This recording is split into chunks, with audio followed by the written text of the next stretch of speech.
Hi, everyone. Welcome to the seventh installment of Eat, Drink, Vote.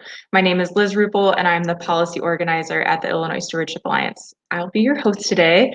So this is the seventh of 9 weekly web discussions that are happening every Tuesday at noon from now, the seventh edition, until Election Day on Tuesday, November 3rd. As you may know, we are an alliance of farmers and eaters who use our voices and our choices to build a more just and regenerative food system. And voting is one of the most important ways that we can use our voice.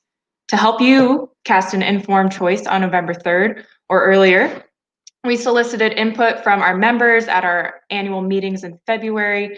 We interviewed our leaders and worked with our local and national partners to create the Illinois Food and Farm Voter Guide and Candidate Questionnaire, with 9 of the most pressing issues facing farmers and eaters across Illinois. So we sent this candidate questionnaire to 50 candidates running for Congress in every district in Illinois, and we asked how they would respond to issues from food security, corporate control, to racial equity and climate change, and today's topic, runoff and water quality. And we turned their responses into a voter guide, which is now ready to view, and we'll make sure that that gets linked into the chat. If you do not see your candidate's response, you can urge them to respond. There is still time. There are some handy dandy directions on the website that it will link you to. There's some sample messaging that you can send them a Facebook message or at them on Facebook or Twitter, and text for an email. So you can do one or all 3 to help that nudge.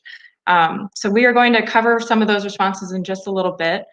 But before we begin our presentation, I'd like to recognize the original caretakers of this land that we are on. Given many of you are tuning in from across Illinois, I ask you to open the native land map that we are going to make sure gets linked into the chat. And you can find your location on the map and the communities that once cared for the unceded land on which we reside today. I ask you to critically think about a few pieces in this moment. This map isn't perfect, and it is eternally incomplete. It may leave out or misrepresent Indigenous people and the intricacies of their territories. And this is just that. It's just a moment. It's an acknowledgement. It does not absolve us from the years of complicitness, and it does not rebuild the lives of Indigenous peoples. The lands that we live and work on are the ancestral homes of Indigenous peoples that were forcibly removed from their lands. They were executed and they were robbed of their land and traditions. And yet, even when faced with the most unthinkable circumstances, they are still here. So I ask you to join me in using this time as an opportunity to consider the ways that you can stand in solidarity with Indigenous people and take action in your own community. Thank you. So we're going to get started. We asked the candidates in the voter guide how they will address the issue of agriculture runoff and water quality. At the Alliance, we've been organizing around soil health for many years, way before my time at the Stewardship Alliance, thanks to the late, great Woody Woodruff. He opened the door to countless relationships with farmers and other experts, and we have propelled his work and formed a soil health caucus, a group of farmers that are really working to drive soil health policy in Illinois. So we are joined by a few of those caucus members today and a friend from the Isaac Walton League of America.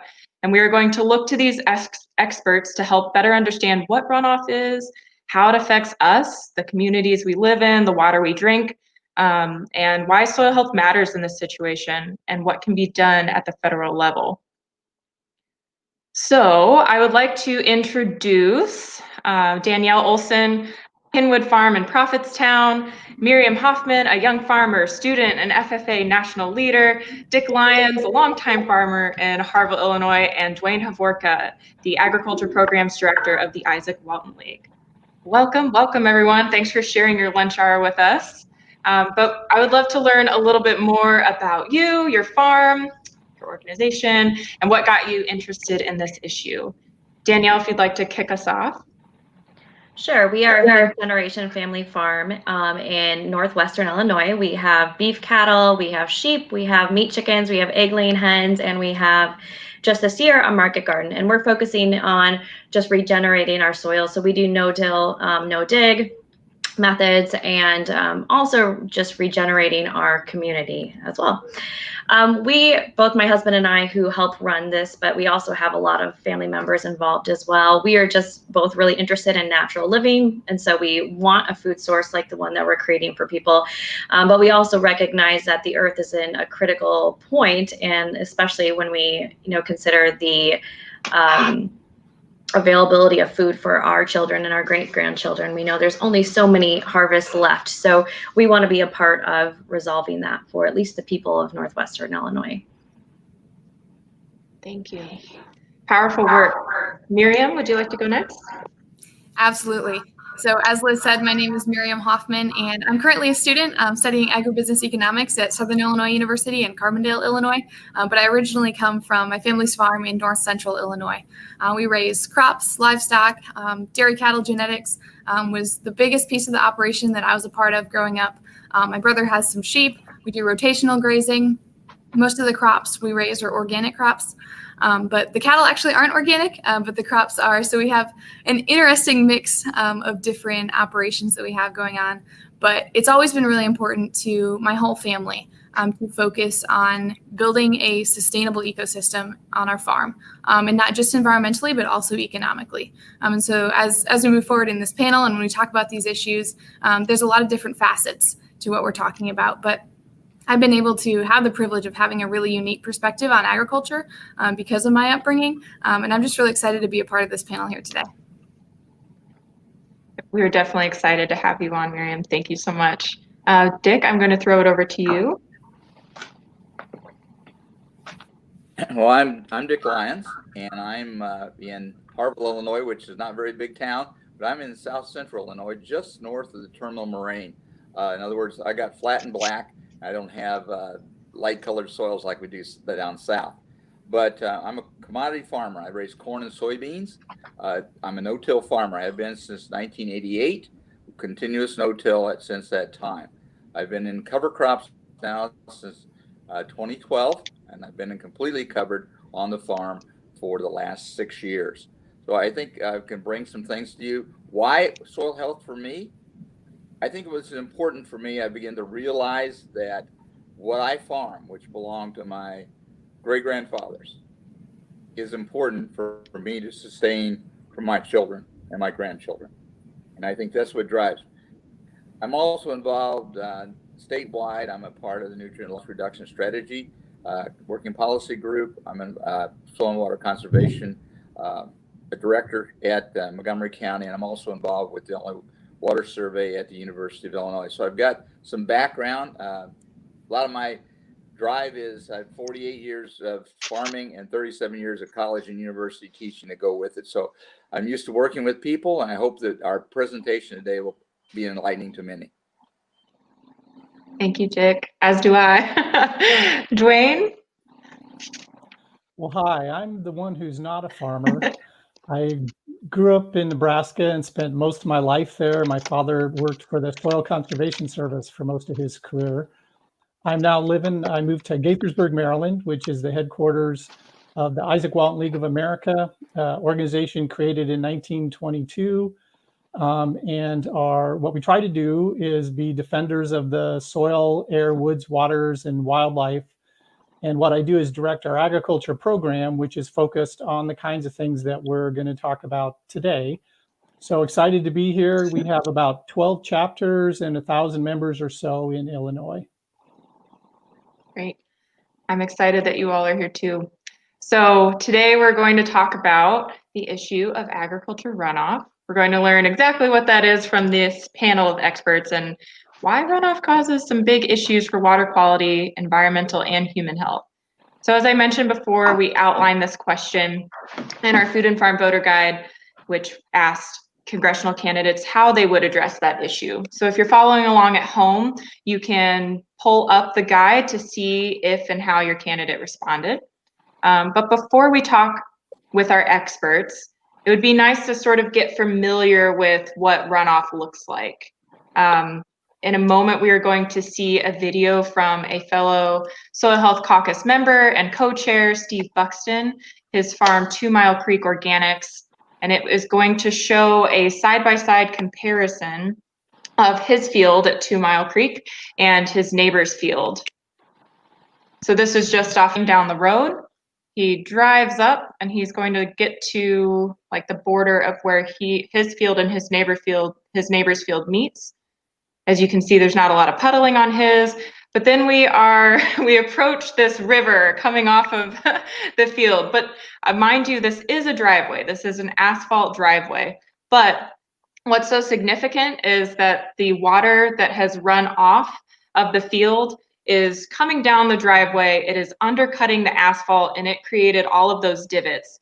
And what's also significant is the water running off is also carrying a lot of other things with it, nutrients, sediment, and that's all spilling into Steve's ground. So from what Steve said is it could be just a 1 to 2 inch rain and it looks like a river coming off of the field. Another important note is that was taken in February of this year, so we're also dealing with frozen ground, and we might get into some of those topics as a group, but without roots all year round, this can occur. So Dwayne, now that we have this visual to kind of go off of, what does runoff mean? When water leaves the field, what is leaving with it, and why is this such a pressing issue? Well, agricultural runoff comes in a number of different flavors. And so if you look at how what happens if it rains, you get rain or you get snow melt on healthy soil, which has a lot of good structure, most of that water goes right into the soil and stays there where the crops can use it. If you don't have as healthy a soil, and if you don't have plants on the land to hold those roots to hold that soil in place, then what happens is the top layer gets saturated and the water starts to run because it has to go someplace. So it goes downhill, it'll take those particles of soil with it. So that's one start of our problem is when that soil, you have soil erosion because that soil is running off. Phosphorus is a nutrient. It's a food for plants. It gets applied to fields, and phosphorus, some of it will dissolve in water. A lot of it just sticks to soil particles. So when those soil particles are eroded, when they run off, it also carries phosphorus with them into the nearest creek or stream. Nitrogen is another food source, another nutrient for plants that gets applied. If you get rain right after you fertilized, some of that can run off with the rainwater. But a lot of it dissolves in the water and actually goes down into the soil and moves down through the soil. So if you have a field with tiled drains underneath it that are designed to collect that excess moisture, some of that nitrogen-filled water will flow right into those drain tiles and then on the bottom side flow down into your streams. There are also a variety of pesticides, so weed killers like glyphosate and 2,4-D, insecticides for insects, sometimes fungicides to deal with problem fungus in a field. All of those can get sprayed or applied to the field. So if it rains, some of that can get carried off into your local stream. And then finally, bacteria. What you have coming out of the back end of animals is you have poop and pee, and that can carry bacteria with it. If you're in a pasture situation, you're on grassland, your cattle or sheep are spread out, that's usually not a problem because it's pretty diverse. It stays put pretty well. If you've collected thousands of animals in one place and you've got a whole lot of manure that you've got to deal with, it gets spread or sprayed around neighboring fields. And if that hasn't been composted well before it's applied, and most times it's not, then again, you've got bacteria like E. coli that comes out of the digestive systems of those animals. And then that can get carried off into the water. So that's what we got running off of different parts of our farm system. And it depends a lot on what goes on that farm as to how much of that's running off in a particular location. And of course, once it gets into the waterways, the sediment can move downstream. It can fill up reservoirs. The nutrients can feed algae, and you can get algae blooms then in your water.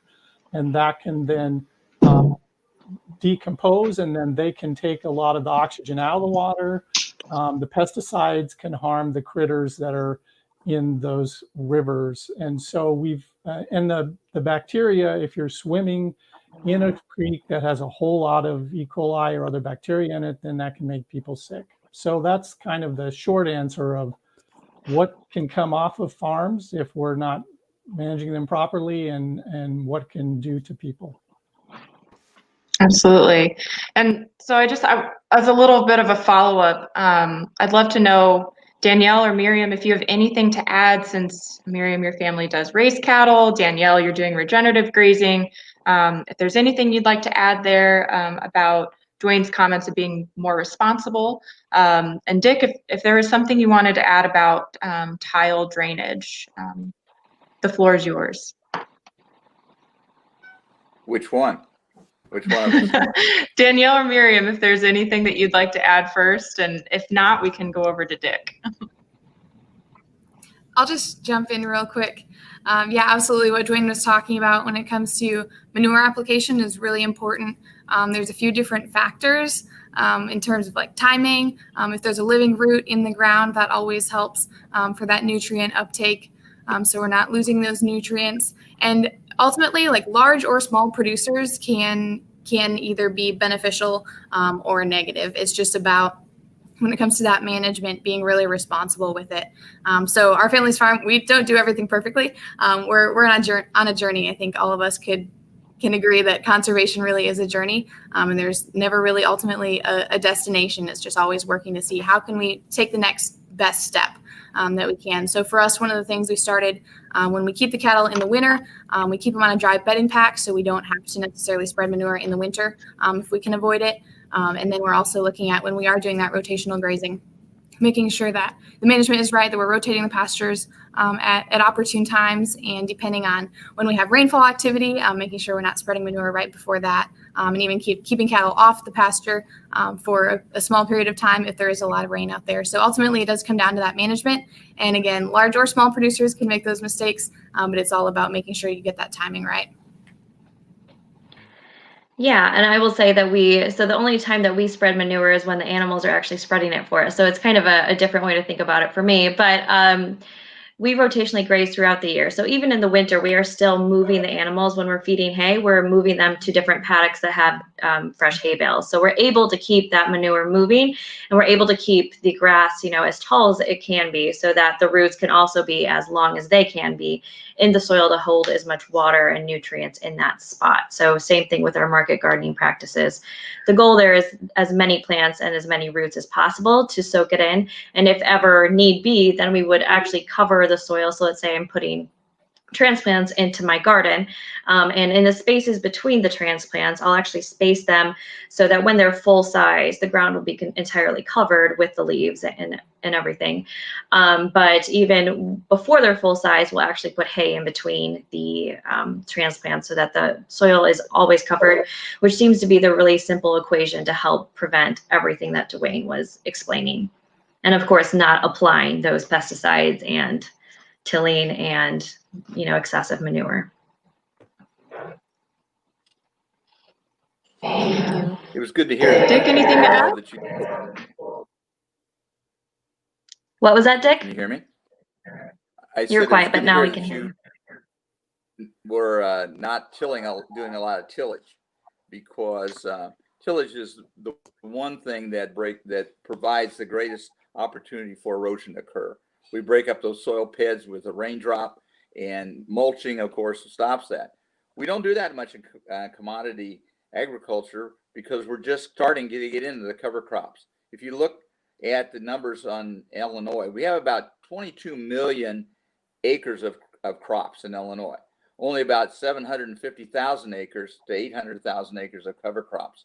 And many of the beginning users are using cover crops that terminate with cold temperatures. So therefore, from late December all the way up to March, or maybe even April, when you get into the fields, you have bare ground. So it's important for a cover crop user to begin to look to keeping something green out there the whole time. And that's one of the things about soil health. If you look at the principles of soil health, we're talking about one, no disturbance, and then armoring the soil by keeping the ground covered. In this case, it's going to be crop residue, a crop, or a cover crop that's out there.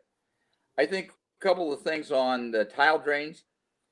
Of those 23 million acres, close to 15 million acres in Illinois, and today even more every day, are being tile drained. That enabled us to farm these prairies. These were marshes at one time where I live, and we still even have pots, the holes where we used to call them buffalo wallers, but they were just small areas. So I think one of the things that we need to think about is tile drainage is here to stay. It's not going to leave us. How do we manage tile drainage? That's the key. And one of the things that we can be doing, we be investing in drainage water management structures that can control the amount of water in your tile. We can be looking at saturated buffers, in which we actually saturate the buffers along streams with tile water nitrogen. Primarily, nitrogen is our major carrier, but we talk about livestock and livestock manure. We find that the confined animal units, or CAFOs, we find them putting out a lot of phosphorus and dissolved reactive phosphorus in the tile. And why? Because we've got a standard of 300 pounds per acre, which is acceptable. But we find now with research that only 100 pounds, and after 100 pounds per acre of phosphorus in the soil, we begin to put out dissolved reactive phosphorus. So the science is beginning to catch up to what we're doing in not only in tile, but with cover crops in relationship to what's happening on the soil. Great. Thank you for those answers. So I think we kind of got... Another point. Okay, one more. Hurry. Talk about pesticides. I think we begin to identify which ones are most harmful for us. And we saw over the years, back in the 90s, atrazine was in water supplies. 3 parts per billion was the maximum amount of atrazine you could have. We saw water supplies as high as 9, and at 10, you're really in trouble. And at 10, you've got to be providing water to infants and pregnant women. And we see this in a lot of areas. And we worked against that, and we worked hard with the fertilizer retailer groups. But well, Dick, if I can just years, interrupt, my next question was about why municipalities should care about this. And I think we're kind of talking about it now, but runoff is shown with the examples that you all have given and what we're talking about right now, that runoff does indeed affect our public water supply. So, why should municipalities be more advocates for soil health? If anyone would like to answer that, and then I'll throw out a fact while you all are kind of thinking of your answers. EPA found that 20% of pollution comes from crop production impairs about 20% of the state's streams. And all of these streams and tributaries are floating into treatment facilities, which are indeed costing communities more. So does anyone have anything to add on that? It certainly is an issue for municipalities. And you look at the ones that have like drinking water reservoirs, and I think Lake Decatur was an example there, where it was sediment from upstream that largely filled in the reservoir and reduced the available water supply for the community. And then, of course, the water quality issues. In order to make the water in those rivers drinkable for all of us, we have to take the pollutants out. And so just the expense at the community level of taking those pollutants out of the water so that we can be able to drink it and safely use it. The more pollutants that are in it, the more it costs to remove it. And we are finding that the nitrates in water, some of the recent research is showing that even down to lower levels of nitrates than we originally thought can have health impacts. And so communities are responding. They're trying to make sure your drinking water is safe for everybody, but that comes with a cost.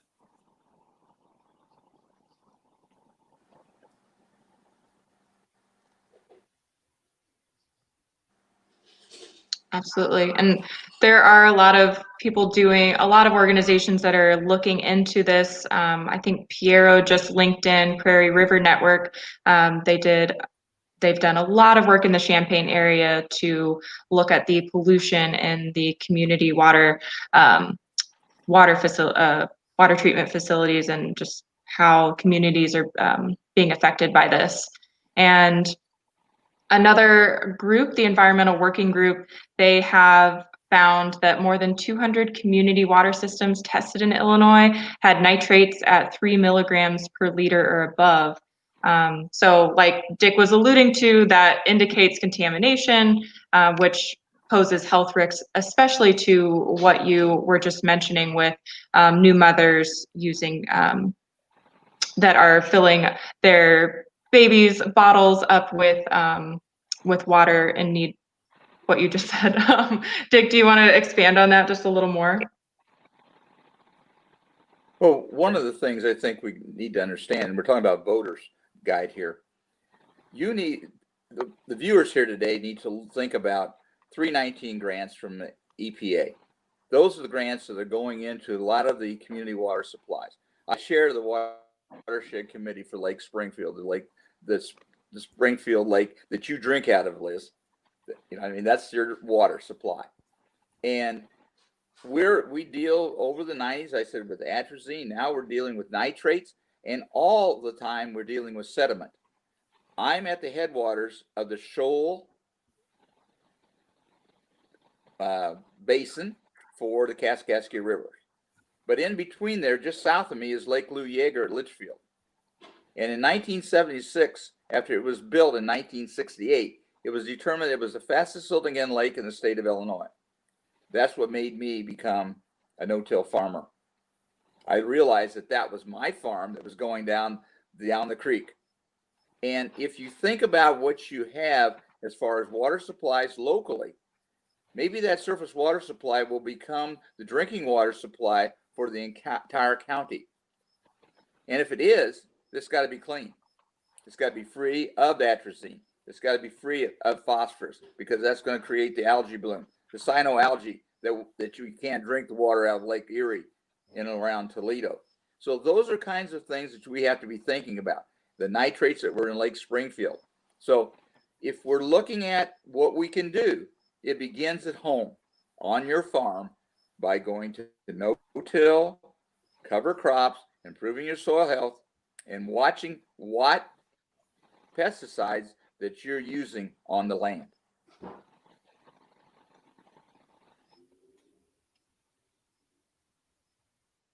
Thank you.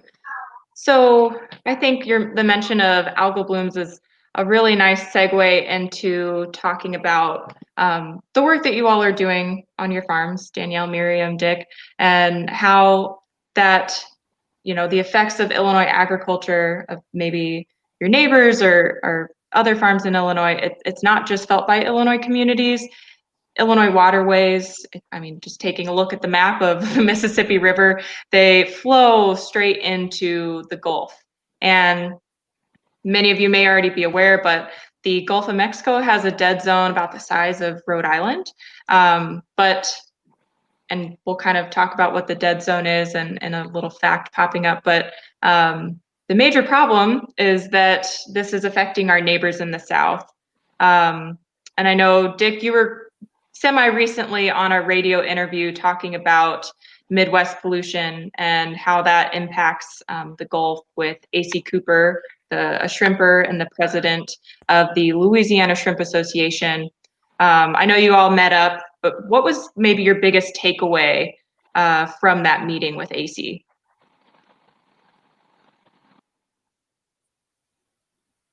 It's the perception that we have with each other. They perceive that Illinois agriculture doesn't, and farmers don't really care. That we see the Gulf as out of sight, out of mind. Our feelings up in my area with some farmers is, well, we're a long ways from their problem. They can just go out and fish in other areas and can find the shrimp that they need. When you talk about size of Rhode Island, that's this year.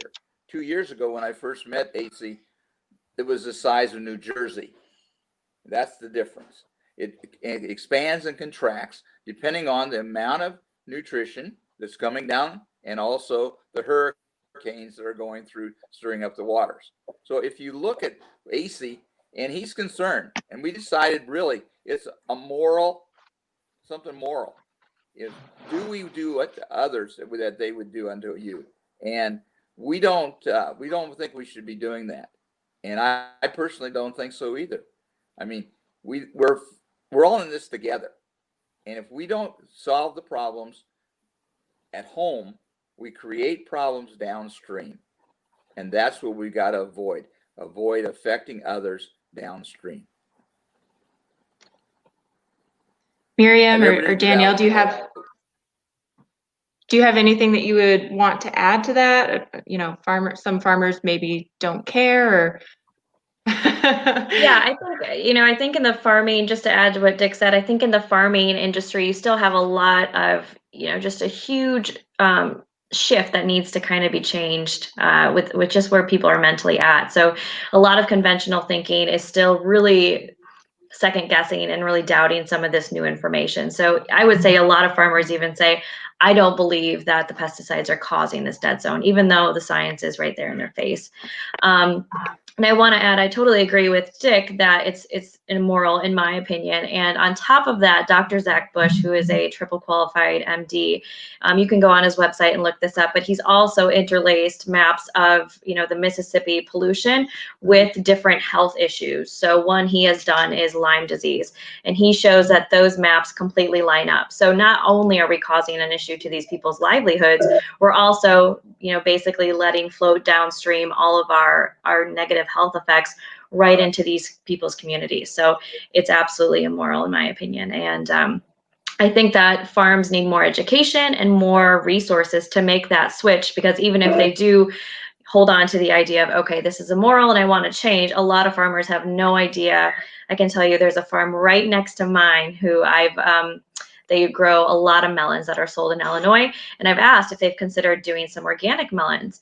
And they basically looked at me and said, that's not possible. And I'm like, well, if you want to come over here, I can show you it is. But, there's some people that are just in that mindset. And so we need a lot of resources to be shifted to those people to help them. Yeah, and I think great points there, Danielle. But it's a complex issue, right?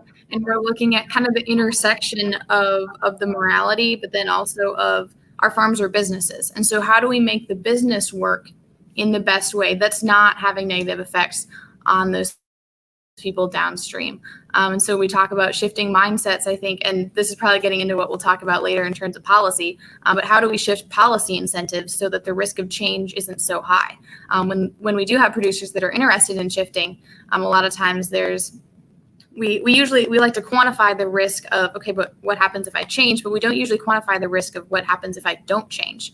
And I think that there's a lot of economics that we have to study there, but we can, with our policy, shifting incentives there, I think is going to be another big way that we can help move the needle even.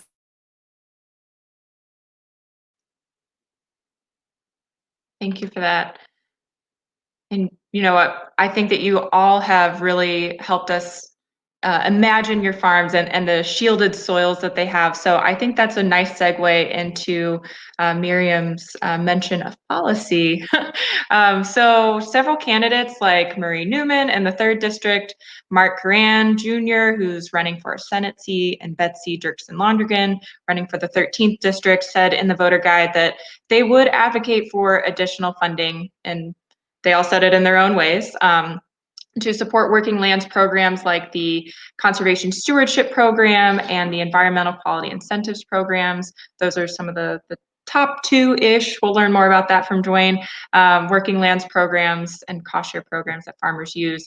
But Danny Brzezowski, running for the 16th District, said that she really she likes to look to the future. And in her quote, she talks about the consequences of poor investment, that they will be long lasting, and we have to provide resources right now for farmers who recognize that they have an opportunity and a responsibility to contribute to clean soil and water. So she says that we need to prop up the ag sector more broadly, make significant investments into CSP and EQIP to ensure that we are providing the funding necessary to help farmers contribute to soil health.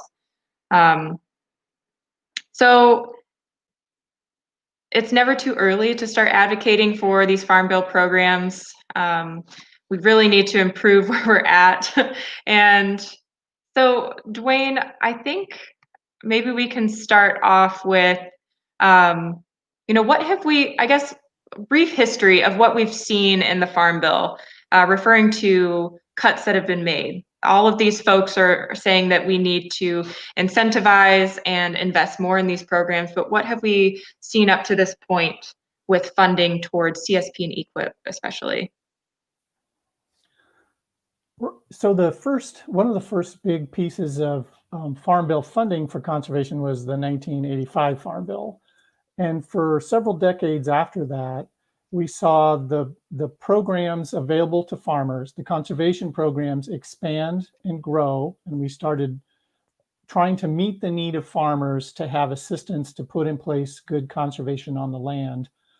What we saw in the last couple Farm Bills was that growth stopped and in some places declined.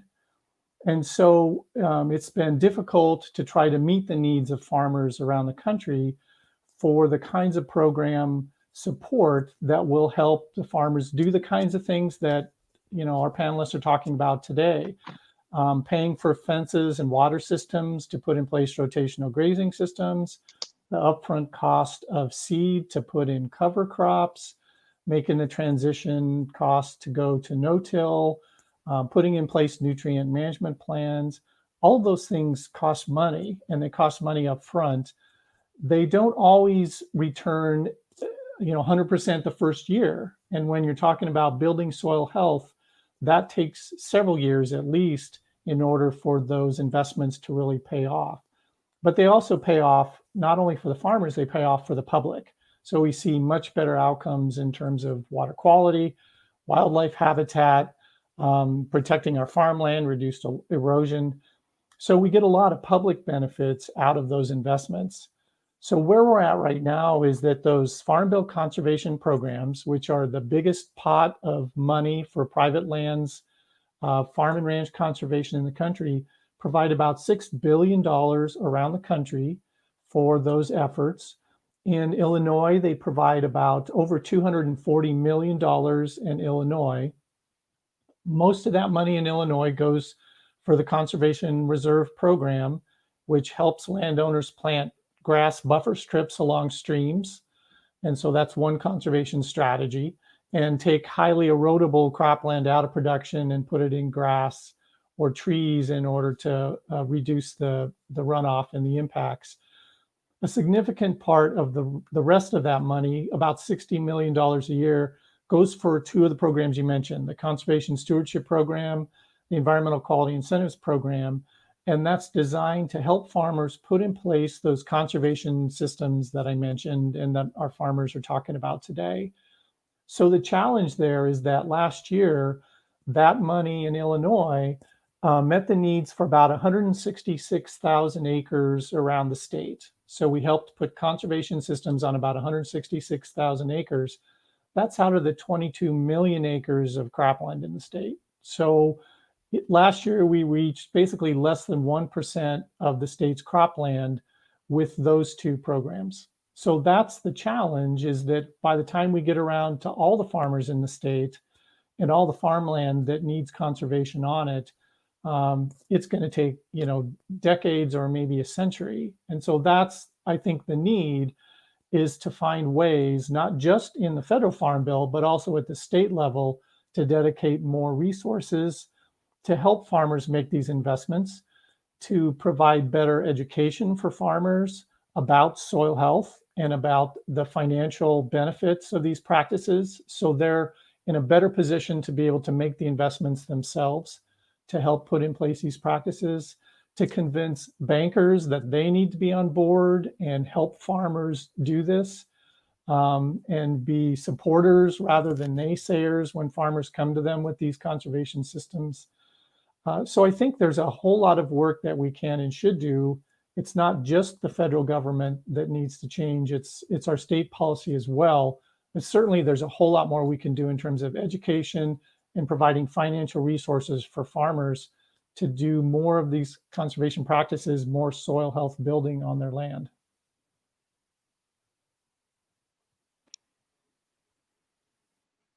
Thank you, Dwayne. So with that mention of that we're basically only covering less than 1% with those two programs of the over 22 million acres of farmland, is there really a high demand? Like you said, education is needed, but Danielle, do you think that your neighbor is going to go try to apply for one of these programs? Yeah, probably not. Yeah, I think there's still that big education gap of why do I need this, or would this even help me? I think pesticides to them still very much are their saviors. So there's a huge piece of education there, and while that can seem really daunting, I really think that the power is in the hands of the customers. And if we start demanding these things, producers will have to start listening more and more and start saying, all right, maybe I need to educate myself on what this large percentage of my customers are demanding. So I do think there is a piece where we can still try to influence, even though it, like Dwayne said, it's very, very slow and too slow right now. I think we still can do something about it. Would anyone else like to add to that? If I can jump in real quick, one of the things with the CSP program in particular, my family actually hasn't taken advantage of that because it can be hard, especially in a highly diverse rotation with an organic operation, since you have to plan out the next 5 years of what you're going to do with that piece of land. As organic farmers, we usually have a plan B, C, D, E, sometimes plan all the way down to Z. And so that lack of flexibility can make it really hard to even take advantage of some of those opportunities. And so some of these programs, they have great intent, and they do work for some producers, but they don't necessarily work for others. And so when we look at how can we create more demand for these, how can we make it more accessible for producers, adding some more flexibility into that, which is tough with any program to make sure that we're still honoring the intent of the program itself, but adding some flexibility could make that more accessible for producers and would probably increase the demand for that to help us reach more acres. Miriam, that's a fantastic point, and I think something that Dwayne and I might take away to the Conservation, Energy, Environment Committee that we are on. Very good point. So, yes, we're talking about policy, we're talking about our futures here. What are other solutions that maybe you all would like to hear from congressional candidates?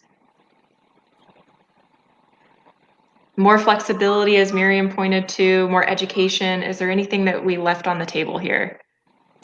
I think Miriam touched, we all probably touched on this quite a bit, but I would like to see a program, and maybe even a federal program, that helps farmers who need to transition from conventional to organic, or at least no-till and cover cropping.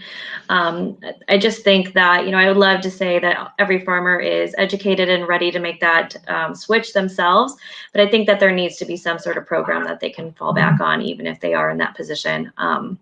A lot of people, I think, want to make a switch, or at least start taking the steps to make a switch, but just don't know where to start. And, like we've said, the financial risk is really, really great. So I'd like to see some sort of transitional program for those people.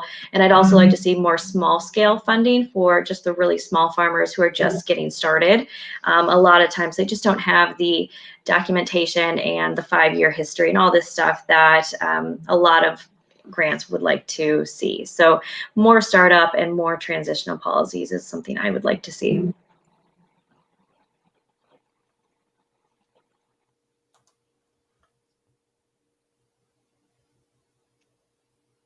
Dick, go ahead.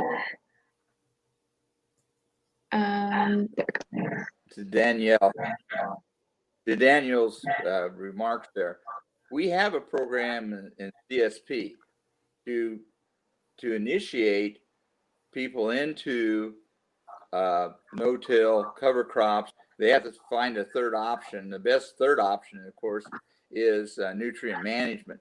But we have those already in place. I think the key from a statewide level is this.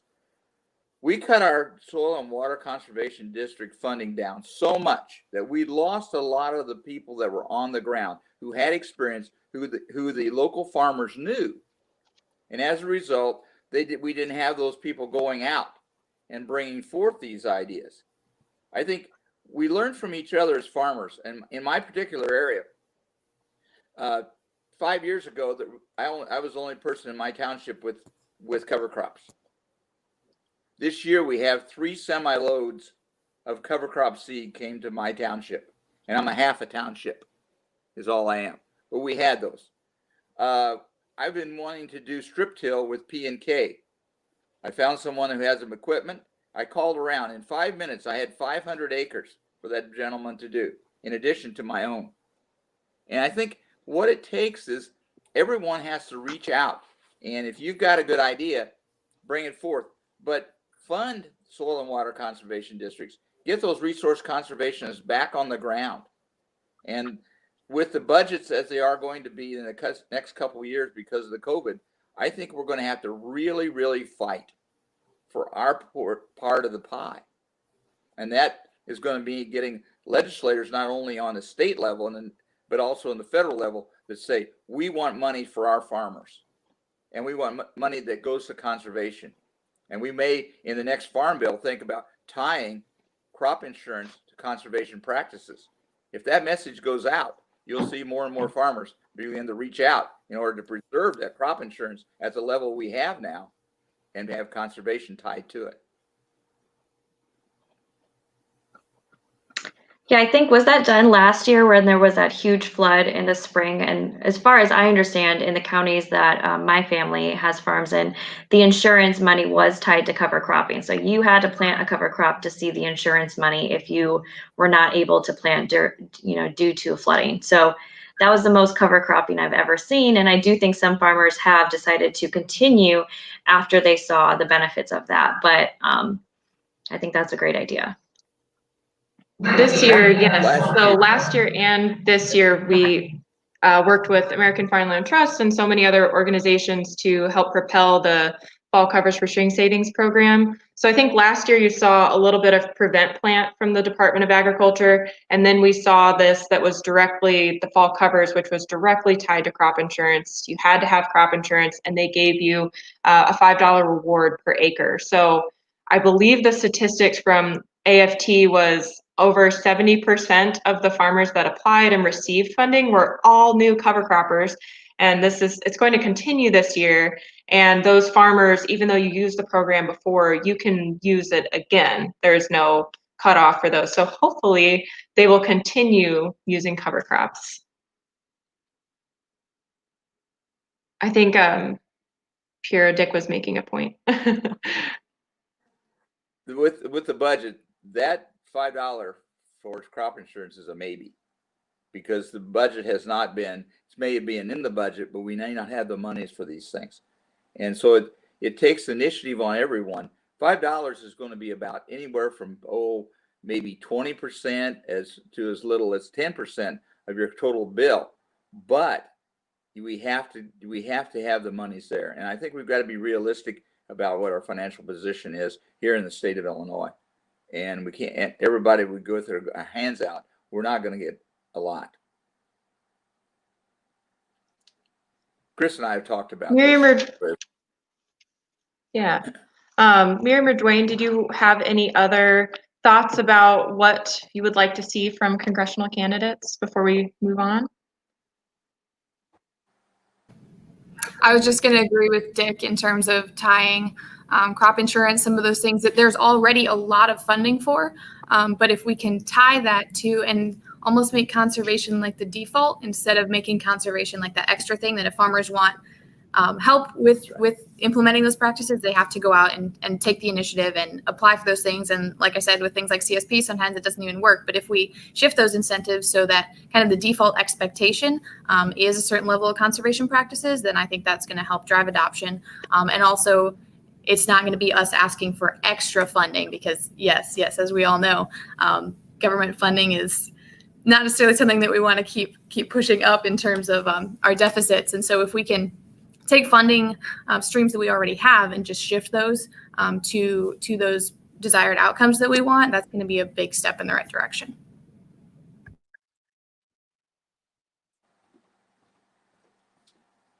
Pierre, can you unmute Dwayne? Sorry, Dwayne, one sec. Sure, thanks. So when you're looking at the federal side, there are ways we could spend that money smarter. One of the things we've suggested is to try to help farmers do more soil health testing. So they're looking at the organic matter in their soil and then helping them understand what that means when they're seeing the levels that they see or the changes that they see in response to some of these conservation systems. That's a pretty low cost thing we could do on a lot of acres. And there are things we're spending a whole lot of money on, like engineering large livestock lagoons that, you know, can be very expensive projects for a single farmer in one location. And so I think there are some things we could do with the federal money that we spend in Illinois that could be better spent to help more farmers and get more impact on the landscape.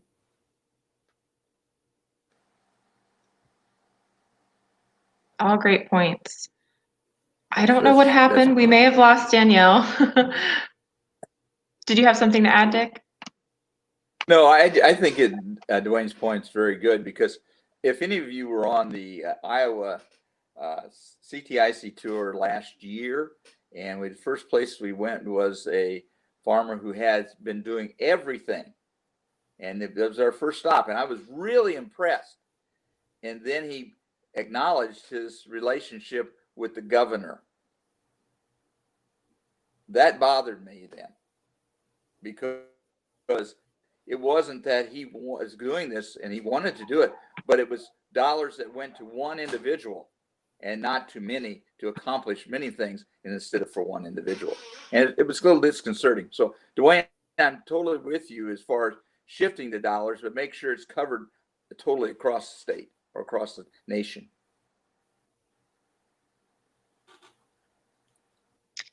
Thank you. So I think there is, would you all maybe want to answer a question from our audience? So Daniel says, is there any opportunity to more closely align NOP and these conservation programs? What's NOP? Great question. National Organic Program. Oh yeah, the National Organic Program. Okay. Some of the things that we talked about earlier were things like providing assistance for farmers to make the organic transition. And I think that's something that NRCS, the Natural Resource Conservation Service, is trying to do more of, to try to provide those incentives or to pay for, say, the cost of getting the organic certification. So I think there are some ways that we can better tie those programs together, the conservation programs and the organic certification programs better. Yeah, I think there's also some value in having that additional support for producers who don't want to transition to organic. So in some cases, aligning them might be great, but in other cases, sometimes this might be a controversial statement, but organic isn't necessarily always going to provide the best opportunity for environmental and ecological outcomes, depending on topography, all those different factors. And so if we have additional environmental funding from programs like CSP that can go for producers that don't want to go to organic, I think that's also important to have, but there's definitely opportunity for more alignment with organic programs as well. Mm-hmm. And Dwayne, you may confirm this or deny it, but I believe the National Sustainable Agriculture Coalition was working on a bill, not exactly to tie in conservation, but to help our transition to organic, where it would be no interest loans for 3 years. I think that was a bill they were working on. Right, that sounds right. And even more broadly than just the organic, there were some efforts to try to provide no interest financing for soil health systems so that farmers could get no or low interest loans to put in place the kinds of, systems, the rotational grazing systems on grazing land, or, going to cover crops and no-till and diverse crop rotations, those kinds of things on cropland. Mhm. And I think something Miriam said is really important to remember. And I think, I'm sure Dick would agree, some of the best education we do isn't like coming from the university, sort of a top down, here's what you should do. It's really farmer to farmer education. And when I go to farm tours, especially, whether it's an organic tour or a non-organic tour, you see organic and not organic farmers trading notes on what they do. And I think there's a lot farmers can learn from each other. And I think in terms of our education strategy, finding some more funding to help promote more farmer to farmer farm tours, discussions, interactions to really help farmers work together, for instance, to test cover crops mixes in their area so that you could find in a county what's going to work best with the soils and the climate and the farming systems in that county by having multiple farmers testing multiple kinds of cover crops and then all sharing their notes together. And I think we're seeing more of that, but I think there's a lot more that we could do.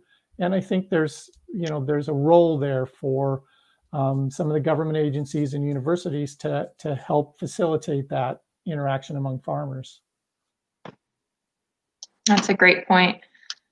So I know that we just have a few minutes left. I was hoping Danielle might be able to hop back on, but just a couple more questions. And if we do have time, I see a question from the audience we may want to answer, but what gives you all hope? Tackling runoff is really hard, but there is a little bit of hope. And what do you think that is?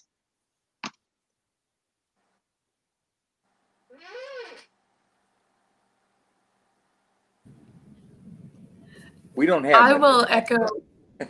Go ahead, Miriam. Go ahead. I was just going to say, I'll echo what Dwayne said about farmer to farmer, because ultimately it really does come down to a lot of it is the mindset. And if we can have a collaborative mindset, that's going to take us leaps and bounds further than any government program ever can. I've been inspired to get involved in soil health because of all the field days I went to with my older brother, Paul. Do have to give a shout out to him. Pretty much anything that I know about conservation and agriculture and cover cropping and cattle is all because of my brother, Paul, and all the time that I've spent with him at these field days in the truck together. And so if we can continue to facilitate and create this environment of collaboration among farmers, that's what really gives me hope when I go to these events. Absolutely. I see organic and non-organic farmers sharing notes because there isn't necessarily one right way to go about these practices. And so if we can share our ideas, that's going to bring about the best kinds of innovation that we can have. And so bringing together all those different people definitely gives me hope. And I think my generation is also really excited about innovation, and they're excited about how can we build on innovations that we've had in the past that maybe the solutions that have been created for some problems have accidentally created some other problems. But we can continue to innovate and to build on that and to use a lot of the progress that we've made so far. We don't have to throw it all out, but we can take the good pieces of it and we can continue to innovate to continue to solve the problems that we're facing. And my generation, I think, is prepared to do that. Thank you, Miriam. I want to make a shameless plug for the Soil Health Caucus at the Illinois Stewardship Alliance as one of the farmer-to-farmer groups that you can join in Illinois. Dick? In our preparation for the day, at the end of our program, we talked a little bit about the future. And the future doesn't lie with me at a gentleman that's going to be 75 years old next month. The future lies with Miriam and Danielle. And for the young people of this time, our greatest progress that I'm making now at getting cover crop usage is with the young farmers. That's where they're coming. One of the incentives I use, I say, if you're willing to buy the seed, you can come and get my drill and use it for nothing. And that's what it takes to get them started sometimes. They may not have that piece of equipment. So I think it's really important that we look to the future and we look to our young farmers to provide the security for our country in the future. Well, what gives me hope is that I'm basically a numbers guy. And when I look at the numbers, they work. So if you look at the folks who are doing soil health practices, that really does give them opportunities to reduce their inputs in terms of fertilizers, pesticides.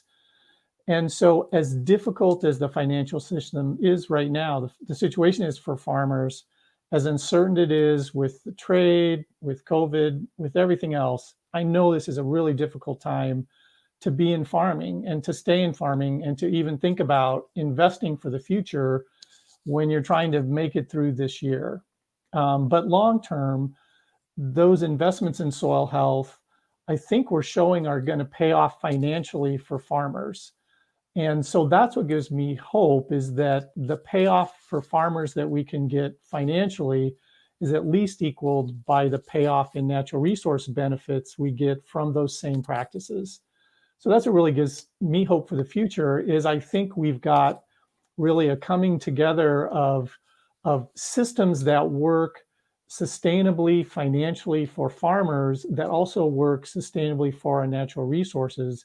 And when we've got those two things together, I think that gives me real hope for the future, that we can make that transition. Well, you all have given me hope just by those answers. So I know it's 101, but we have a really important question. Last question. Why is it important to be a food and farm voter? Which is basically asking, why is it important to be informed about these food and ag issues as you go into the election?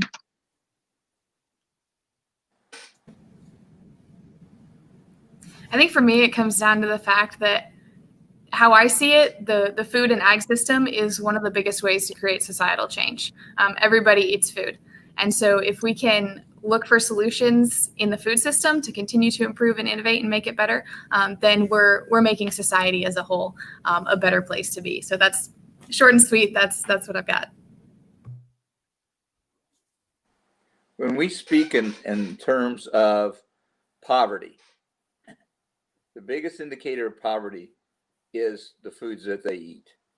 And if we can provide an equitable method to provide high quality food to everyone in our country, a lot of the other problems revolve around poverty will be overcome. And I think that's why it's important to be voting according to the people, for the people. Do your research and find the people that are going to be looking for improvement in quality of life through food.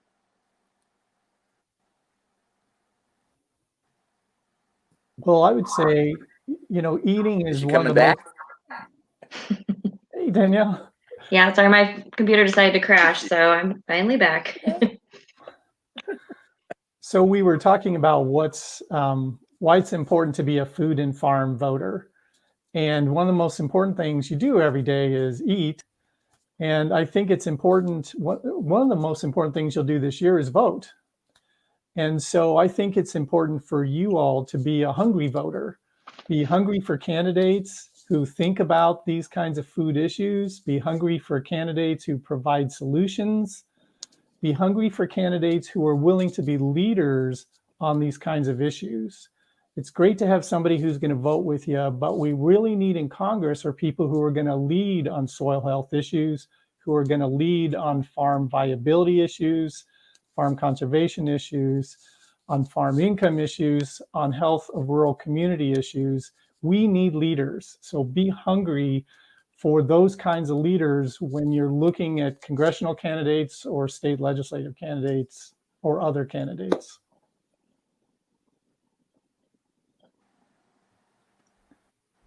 Danielle, would you like to answer? Sure. I'm guessing the question was, considering voting. Yeah, so why is it important to be informed about these food and ag issues and to be a food and farm voter? Yeah, I mean, I'm sure that everybody already touched on, and Dwayne just touched on, it's so important. Again, going back to, at least for us, the future of our children's food supply is truly in danger. I know a couple of years ago, we were told that with our topsoils, we have 60 harvests left, and now we're probably at 57 or something like that. When you look at it in those terms, it really is a dire voting issue for all of us.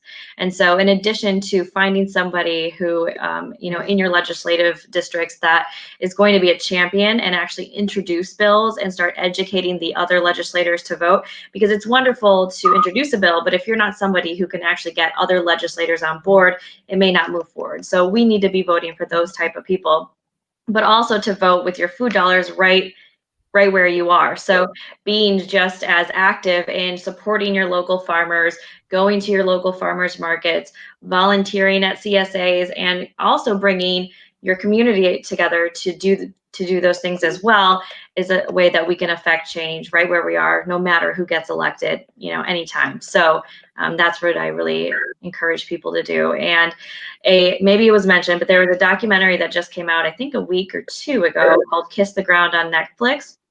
And it's really, really great. And it goes over the issues of tilling and how no-till could really turn around climate change. So that is something that we can use to educate our community as well, and to get them fired up to understand the importance of these issues when voting with our food dollars or voting at the ballot house.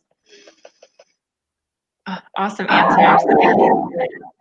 So we are out of time, over time, but I just wanted to thank Miriam, Dick, Dwayne, and Danielle for joining us today and taking the time to be here. We'll make sure to provide all of those awesome resources in the chat on our Facebook. This is recorded, so you're going to be able to rewatch it if you need to. But thank you to the audience for joining us on your lunch hour. We hope that you can join us next week, same time, same place. I will be here again to talk to some farmers and some experts about farmers being a climate change solution. So we're going to sort of get back into some of the lessons that we learned today and expand on them a little more. So again, the voter guide is ready to be viewed. Check it out on our website. And if you did not see your candidate respond, send them a gentle nudge using one of the platforms and messages that we outline on the website. And this work is powered by you, by our members. So if you can become a member of the Illinois Stewardship Alliance, we would love that. You can go to ilstewards.org/join. Thank you all for tuning in. Thank you to the panel. You all did a wonderful job. Appreciate you so much. Bye.